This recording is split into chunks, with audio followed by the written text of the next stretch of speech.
Eu tenho pena de vocês, porque muitas das vezes eu tenho que trazer algum conteúdo totalmente revoltante aqui para falar com vocês e mostrar para vocês. Hoje eu vou ver um vídeo aqui com vocês para poder comentar de um comunista falando merda. A gente sabe que acontece todo dia. Esse trechinho aqui no Twitter e, mano, sabe, senti a vontade de compartilhar com vocês. Vamos ver junto isso daqui. Sua casa é sua e você que tem que usar.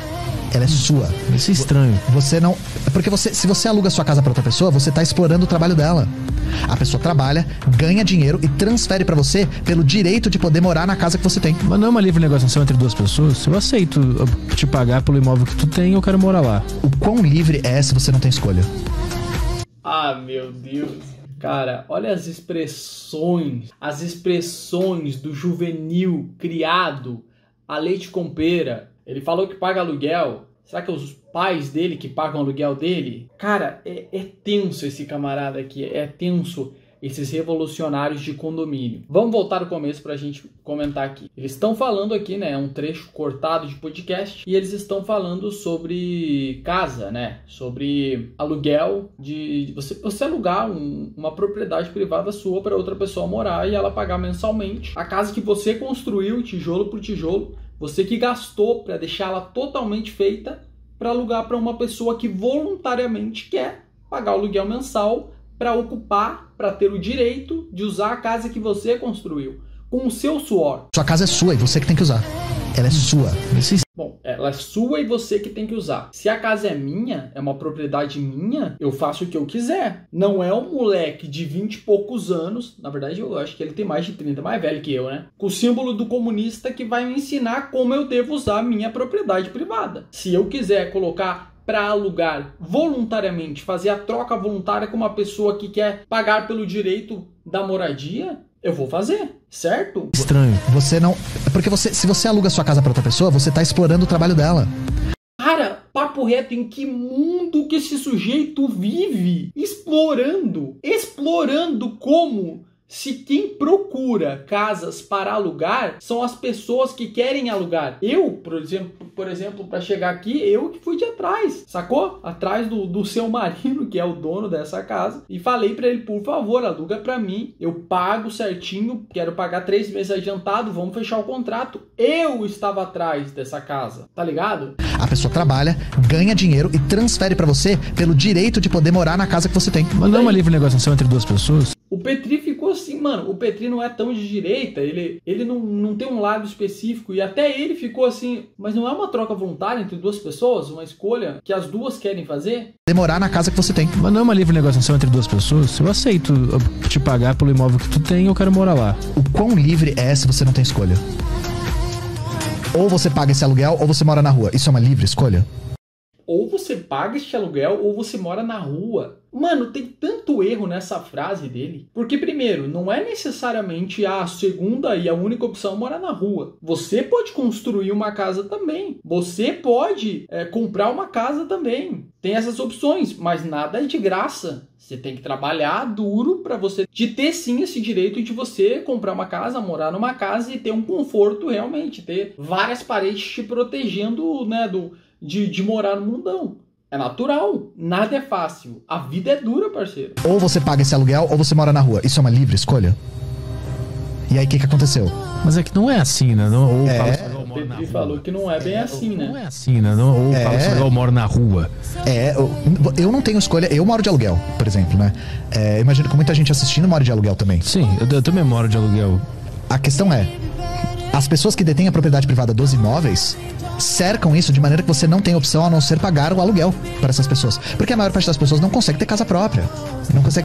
Mas, cara, se você não consegue ter casa própria, o problema é unicamente seu. Olha como o comunismo funciona, rapaziada. Ele coloca um problema pessoal de uma pessoa, coloca a conta dos erros de uma pessoa para a sociedade resolver. Tipo, mano, eu não tenho uma casa própria. Eu não tenho onde morar porque eu não quero trabalhar. Resolva isso pra mim. Cara, não é assim que funciona a vida. A vida é dura. Você tem que aceitar a realidade. Em qualquer sistema, a vida é dura.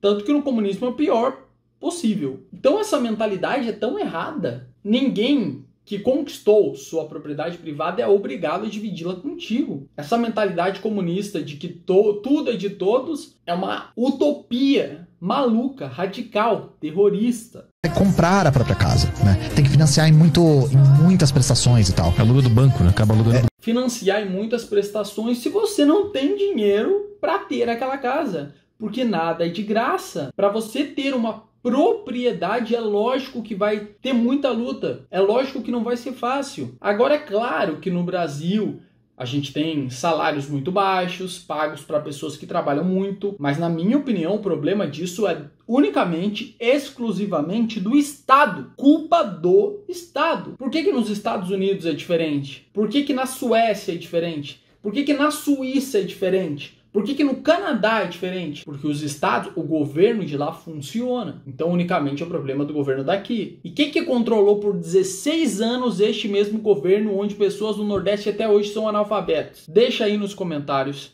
que eu quero saber se você sabe. Também, o banco, mesma coisa, né? O banco lucra muito em cima disso. E aí, a ideia é acabar com esse tipo de exploração do trabalho. Cara, esse cara é maluco, mano. Esse cara é totalmente maluco. E aproveitando o embalo, eu vou tentar achar outros cortes aqui dele mais rápidos para comentar. Então foi o que eu falei, o fascismo ele é um fenômeno de massas. E ele é muito poderoso em cooptar a classe trabalhadora para desviar o foco da burguesia.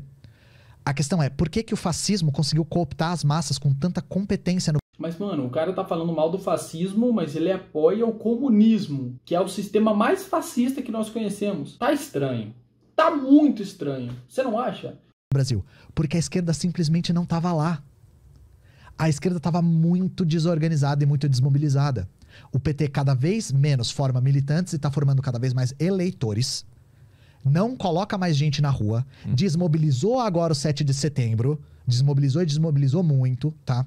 E a esquerda marxista ainda não estava suficientemente organizada para conseguir suprir a demanda por radicalização da parte da classe trabalhadora à esquerda. Então, quando as pessoas sentiram o sofrimento, sentiram o ódio, e aparece essa figura do Bolsonaro que tem uma fachada de revolucionário, mas que de revolucionário não tem nada, isso supriu a demanda por radicalização das pessoas. Porque as pessoas cansaram de conciliar, cansaram da política formal, de terno e gravata, polida.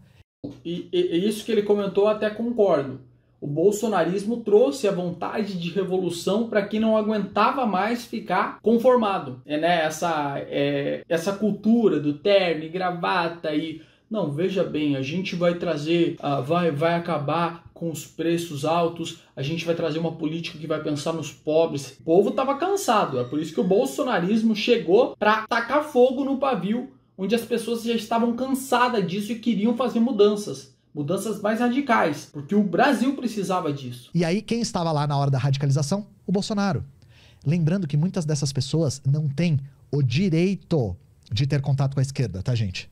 Quem tá no meio da periferia, se a esquerda não tá lá, a pessoa não tem contato. Porque o tempo todo a gente é bombardeado por propaganda liberal.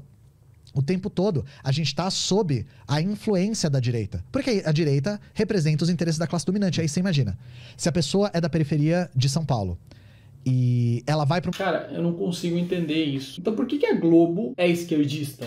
Esquerdalha? Porque, né, os valores que a Globo exalta e tenta nos passar, tenta nos enfiar a goela abaixo, são de esquerda. Uma dessas igrejas corporação, assim. O único lugar que ela debate política de maneira remota, tangencial, é a igreja. E aí não dá pra gente reclamar que essa pessoa se radicalizou à direita quando ela tá sofrendo, ela tá desempregada, ela voltou a ter dificuldade pra comprar comida na casa dela, e aí aparece essa figura dizendo que vai mudar tudo isso daí, ó. Só que dando respostas falsas, que batem no medo das pessoas. Uma coisa que você falou é muito, muito importante. Um dos grandes espantalhos para afastar a classe trabalhadora, principalmente a brasileira, do comunismo, é dizer que o comunismo proíbe religiões.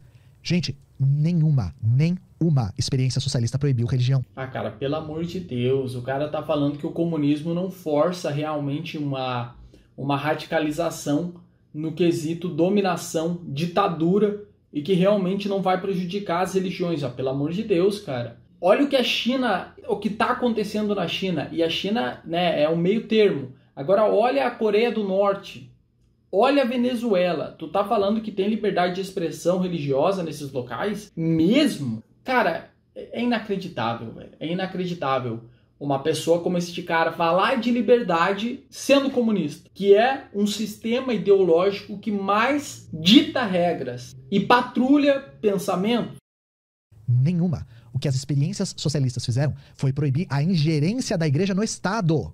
Foi proibir o poder político da igreja, que sempre foi reserva da burguesia, sempre foi reserva da classe dominante, seja ela qual for. Mas sempre houve e há liberdade de credo em todas as experiências socialistas. Falar que na Coreia...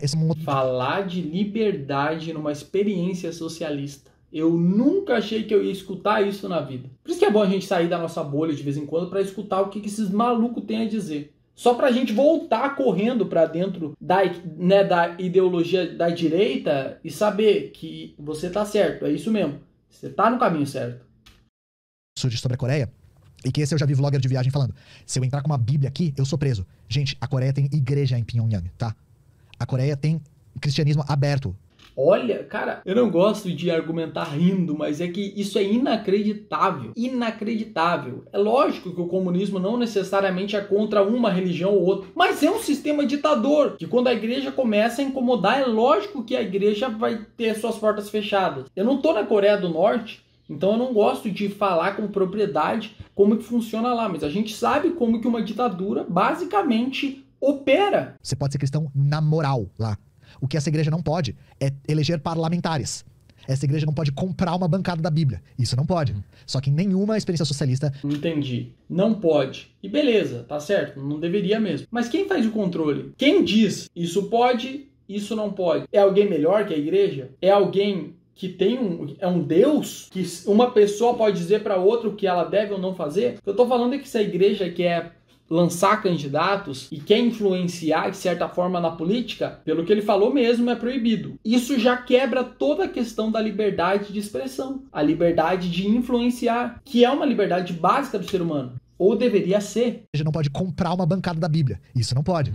Só que em nenhuma experiência socialista você ficou proibido de professar a sua fé, tá? Só que como que a gente tira isso das pessoas? Sim. Foi o que eu falei no começo. O comunismo, ele é debatido em termos falsos. Por isso que eu aceitei o convite e fico muito feliz de você ter me convidado para debater o comunismo em termos reais, pro bem e pro mal.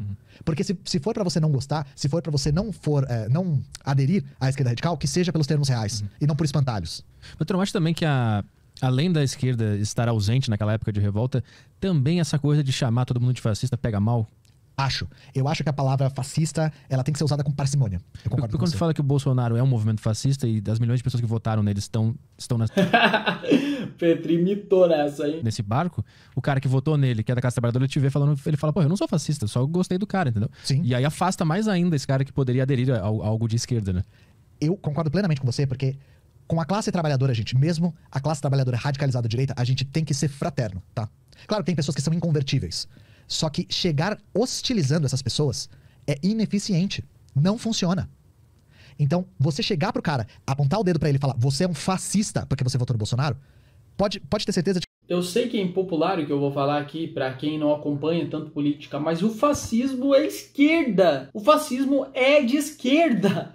O fascismo está no petismo. Para mim é tão óbvio. É eles que querem exigir uma agenda pública, querem impor os valores deles contra a gente. A gente luta por liberdade de expressão, né? A gente não quer censura. A gente luta para que o STF, o Supremo Tribunal Federal, pare de censurar as pessoas. Agora, qual que é a luta do petismo? A luta do petismo é queimar pneu, é entrar em propriedade privada, é querer aplicar o sistema de Cuba, aumentar impostos. Quem é o fascista? que você perdeu toda e qualquer capacidade de conversão que essa pessoa tinha. E fortalece mais ainda o ponto que ele É já tava, terrível. já tinha antes, É uma tática que não funciona, não é eficiente, não façam isso. Quando eu digo que o Bolsonaro é fascista, eu tô falando pra descrever o fenômeno. Que é um fenômeno de direita, de massas, político-ideológico, que é muito eficiente em cooptar a revolta da classe trabalhadora em tempos de penúria, em tempos de sofrimento material, utilizando de conservadorismo, chauvinismo e, em última instância, defesa do capitalismo, da propriedade. Então, isso é um fenômeno que se repete ao longo da história e que tem uma função muito particular em economias capitalistas quando elas entram em crise. Mas, de forma alguma, vocês vão me ver chegando para um trabalhador que votou no Bolsonaro e chamando ele de fascista. Isso é horrível. A gente tem que dialogar de maneira fraterna com essas pessoas, tá? Não com o velho da van, mas com a pessoa que foi cooptada para esse lado, que foi radicalizada à direita por conta dos seus medos, por conta do seu sofrimento, tá? Eu acho legal a mentalidade dele, o jeito dele debater, porque ele é um bom debatedor, um bom comunicador e ele entende bastante de política? Não, de comunismo. Esses caras aqui, eles sabem como defender suas ideias, mas eles não sabem como realmente cuidar de uma civilização, como realmente explicar como as coisas devem ser. Eles sabem defender o comunismo, sabem falar sobre o comunismo. Agora, eles não sabem necessariamente gerir uma pandemia, por exemplo, cuidar do povo, da população. Então, essas ideias malucas, juvenis, comunistas, são de pessoas que são normalmente sustentadas pelos pais, querem ocupar cargos públicos que vão ser pagos com o seu e com o meu dinheiro, e essa é a ideia deles. Ou seja, eles são parasitas, querem continuar sendo parasitas, eles não querem produzir, eles não querem crescer financeiramente, ficarem ricos com seu próprio mérito. A palavra meritocracia é veneno para esse tipo de pessoas. Mas eu quero saber a opinião de vocês. O vídeo de hoje é esse. Espero que vocês tenham gostado. Vamos trocar uma ideia nos comentários e eu vou tentar trazer mais conteúdo de opinião política aqui para o canal.